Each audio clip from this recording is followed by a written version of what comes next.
ಮಾನ್ಯ ಪ್ರದೀಪ್ ಈಶ್ವರ್ ಅವರೇ, ನನಗೆಲ್ಲೋ ಒಂದು ಕಡೆ ಮಾಹಿತಿ ಬಂದಿರೋದು, ಏನು ಮೊನ್ನೆ ನಡೆದಂಥ 23 ವಿಧಾನಸಭಾ ಚುನಾವಣೆಯಲ್ಲಿ ಈ ರಾಜ್ಯದಲ್ಲಿ 136 ಸೀಟು ಕಾಂಗ್ರೆಸ್ ಪಕ್ಷದ ಶಾಸಕರು ಗೆದ್ದಿದ್ದಾರೆ.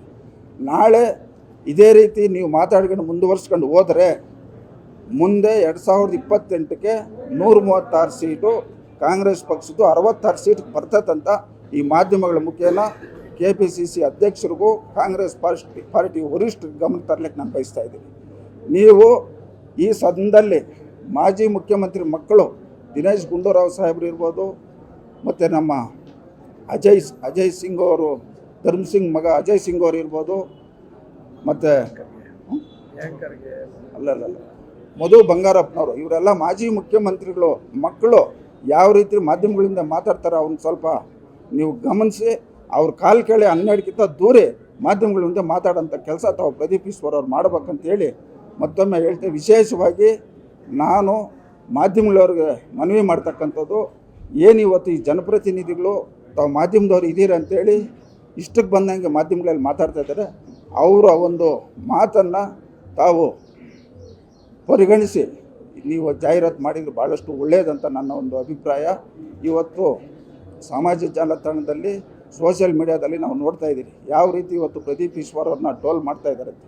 ಇವತ್ತು ಅವರೊಂದು ಶಿಕ್ಷಣ ಸಂಸ್ಥೆ ನಡೆಸ್ತಾ ಇದ್ದಾರೆ. ಪ್ರದೀಪ್ ಈಶ್ವರ್ ಅವರು ಒಂದು ಶಿಕ್ಷಣ ಸಂಸ್ಥೆ ನಡೆಸ್ತಾ ಇದ್ದಾರೆ. ಇವತ್ತು ಅಲ್ಲಿ ಆ ಮಕ್ಕಳು ಇವ್ರ ಕೈ ಕೆಳಗಡೆ ವಿದ್ಯಾಭ್ಯಾಸ ಮಾಡ್ತಕ್ಕಂಥ ಮಕ್ಕಳು ಸಹ ಮುಂದಿನ ದಿನಗಳಲ್ಲಿ ಅವ್ರಿಗೆ ಹೇಳ್ಬೇಕಾಗ್ತದೆ. ಮತ್ತು ಇನ್ನೊಂದು ಮಾತು ಹೇಳಿದ್ದಾರೆ ಅವರು, ನಾನು 75 ಲಕ್ಷ ರೂಪಾಯಿ ವಾಚ್ ಕಟ್ಟಿದ್ದೀನಿ ಅಂತ. ಕುಮಾರಣ್ಣವರು ಸಾಧಾರಣ ವಾಚ್ ಕಟ್ಟಿದವರೇ, ನಾನು 75 ಲಕ್ಷ ರೂಪಾಯಿ ವಾಚ್ ಕಟ್ಟಿದ್ದೀನಿ ಅಂತ. ಎಲ್ಲಿಂದ ಬಂತು ನಿಮ್ಗೆ 75 ಲಕ್ಷ ರೂಪಾಯಿ ವಾಚ್ ಕಟ್ಟೋಕ್ಕೆ? ನೀನು MLA ಮುಂಚೆ ನಿನ್ನ ಆಸ್ತಿ ಏನು, ನಿನ್ನ ಪ್ರಾಪರ್ಟಿ ಏನು, ನೀನು MLA ಆದಮೇಲೆ ಏನೇನು ಮಾಡ್ತಾಯಿದ್ದೆ ಚಿಕ್ಕಬಳ್ಳಾಪುರದಲ್ಲಿ, ಇದೆಲ್ಲ ಸಂಪೂರ್ಣವಾಗಿ ನಮ್ಮ ಹತ್ರ ಮಾಹಿತಿ ಇದೆ. ಸಮಯ ಬಂದಾಗ ನೀನು ನಮ್ಮ ಸವಾಲು ಸ್ವೀಕಾರ ಮಾಡಿ ನಾನು ನಿನ್ನ ಎದುರುಗಡೆ ಬರ್ತೀನಿ ಮಾತಾಡೋಕ್ಕೆ. ನೀನು CM IDP ಗ್ರ್ಯಾಂಟಿ 75 ಕೋಟಿ ಏನೇನು ಮಾಡಿದೆ ಪ್ರತಿಯೊಂದು ನನ್ನ ಹತ್ರ ಮಾಹಿತಿ ಇದೆ. ನಾನು ಮಾತಾಡ್ತೀನಿ ಎಲ್ಲೆಲ್ಲಿ ಏನೇನು ಕೆಲಸಗಳು ಮಾಡಿಸಿದ್ಯಾ, ಎಲ್ಲೆಲ್ಲಿ ಎಷ್ಟು ಲೂಟಿ ಮಾಡಿದ್ಯಾ ಅಂತ.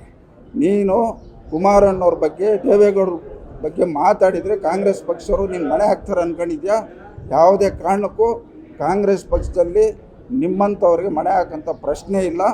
ಕಾಂಗ್ರೆಸ್ ಪಕ್ಷದ ನಾಯಕರು ಇಂಥವ್ರನ್ನ ಸ್ವಲ್ಪ ಅವ್ರನ್ನ ಹದಗೆಟ್ಟಿಗೆ ತರ್ತಕ್ಕಂಥ ಕೆಲಸ ತಾವು ಮಾಡ್ಬೇಕಂತೇಳಿ ನಾನು ಮನವಿಯನ್ನು ಮಾಡ್ತಾ, ಇವತ್ತು ಸಮಯ ನಿಗದಿ ಮಾಡಿರಿ ಅಂತ ಇವತ್ತು ಸವಾಲು ಹಾಕಿದ್ದಾರೆ. ನಿಖಿಲ್ ಕುಮಾರಸ್ವಾಮಿ ಸವಾಲು ಹಾಕಿದ್ದಾರೆ. ಆ ಸಮಯ ಈಗಾಗಲೇ ನಿಗದಿ ಆಗಿದೆ. ಏನು ಮುಂದಿನ ವಾರ ಅಧಿವೇಶನ ನಡೀತಾ ಇದೆ. ಈ ಅಧಿವೇಶನದಲ್ಲಿ ನಮ್ಮ NDA ಅಭ್ಯರ್ಥಿಗಳು ಎಲ್ಲರೂ, ಇವತ್ತು ವಿರೋಧ ಪಕ್ಷದ ನಾಯಕರು ಇರ್ಬೋದು, ನಾವು ಶಾಸಕರು ಎಲ್ಲರೂ ಇವತ್ತು ಈ ವಿಧಾನಸೌಧದಲ್ಲಿ ನಡೀತೈತೆ.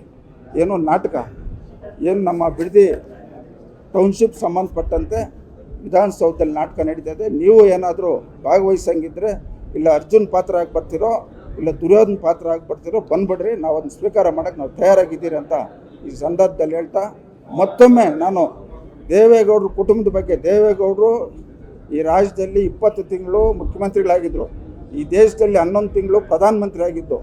ಅವ್ರು ಮಾಡಿರ್ತಕ್ಕಂಥ ಕೆಲಸ ಈ ಭೂಮಿ ಇರೋ ತನಕ ಶಾಶ್ವತವಾಗಿ ಉಳಿತಕ್ಕಂಥ ಕೆಲಸ ಅವ್ರು ಮಾಡಿದ್ದಾರೆ. ಅವ್ರ ಕುಟುಂಬಕ್ಕೆ ಮಾತಾಡಬೇಕಾದ್ರೆ ಸ್ವಲ್ಪ ಗಮನ ಇಟ್ಕೊಂಡು ಮಾತಾಡೋಂಥವ್ರು ಆಗಬೇಕು. ಎರಡನೇದು, ಕುಮಾರಣ್ಣವ್ರ ಬಗ್ಗೆ ನಿರಂತರವಾಗಿ ತಾವು ಮಾತಾಡ್ತಾ ಇದ್ದೀರಿ. ಇವತ್ತು ಡಾಕ್ಟರ್ ರಾಜ್ಕುಮಾರ್ ಕೊಟ್ಟಂಗೆ ಬಿರುದುಗಳು ಕೊಟ್ಟಿದ್ದಾರೆ. ನೀವು ನಟ ಸಾರ್ವಭೌಮ ಅಂತೇಳಿ ಡಾಕ್ಟರ್ ರಾಜ್ಕುಮಾರ್ ಅವ್ರಿಗೆ ನಟ ಸಾರ್ವಭೌಮ ಅಂತ ಕೊಟ್ಟಿದ್ದು ಅವ್ರ ಅಭಿಮಾನಿಗಳು. ಕುಮಾರಣ್ಣವ್ರಿಗೆ ಕರ್ನಾಟಕ ರಾಜ್ಯದ ಎಲ್ಲ ರೈತರು ಅವ್ರಿಗೆ ನಟ ಸಾರ್ವಭೌಮ ಅಂತ ಈಗಾಗಲೇ ಕುಮಾರಣ್ಣವ್ರಿಗೆ ಅವಾರ್ಡ್ ಕೊಟ್ಟಿದ್ದಾರೆ. ಇವೆಲ್ಲಕ್ಕಿಂತ ಮಿಗಿಲಾಗಿ ಏನು ಇವತ್ತು ನಿಮ್ಮ ಕೇಂದ್ರದಲ್ಲಿದ್ದಾರಲ್ಲ ರಾಹುಲ್ ಗಾಂಧಿ ಅವರು, ಕುಮಾರಣ್ಣವ್ರು ಈ ರಾಜ್ಯದ ಮುಖ್ಯಮಂತ್ರಿ ಆಗಿ 2018ರಲ್ಲಿ ಪಾರ್ಲಿಮೆಂಟಲ್ಲಿ ನಿಮ್ಮ ರಾಹುಲ್ ಗಾಂಧಿ ಮಾತಾಡ್ತಾರೆ, ಹಮಾರಿ ಸಮ್ಮಿಶ್ರ ಸರ್ಕಾರ ಕರ್ನಾಟಕ ಮೇಲೆ ರೈತರ ಸಾಲ ಮನ್ನಾ ಕರೆಯ ಅಂತೇಳಿ. ಅಂದರೆ ನಿಮ್ಮ ರಾಹುಲ್ ಗಾಂಧಿ ಅವರೇ ಕುಮಾರಣ್ಣಗೆ ಕ್ರೆಡಿಟ್ ಕೊಟ್ಟಿದ್ದಾರೆ. ನೀವೇನು ಕೊಡೋಂಥ ಅವಶ್ಯಕತೆ ಇಲ್ಲ. ಮುಂದೆ ನೀವೇನಾದರೂ ಕುಮಾರಣ್ಣವ್ರ ಬಗ್ಗೆ, ದೇವೇಗೌಡರ ಕುಟುಂಬದ ಬಗ್ಗೆ ಏನಾದರೂ ಮಾತಾಡಿದರೆ ನಾವು ನಿರಂತರವಾಗಿ ನಿಮ್ಮ ವಿರುದ್ಧವಾಗಿ ಮಾತಾಡೋಕ್ಕೆ ಎಲ್ಲ ರಂಗದಲ್ಲೂ ನಾವು ತಯಾರಾಗಿದ್ದೀರಂತ ಈ ಮಾಧ್ಯಮ ಮುಖೇನ ನಮಗೆ ಎಚ್ಚರಿಕೆಯನ್ನು ಕೊಡ್ತಾ ಇದ್ದೀವಿ.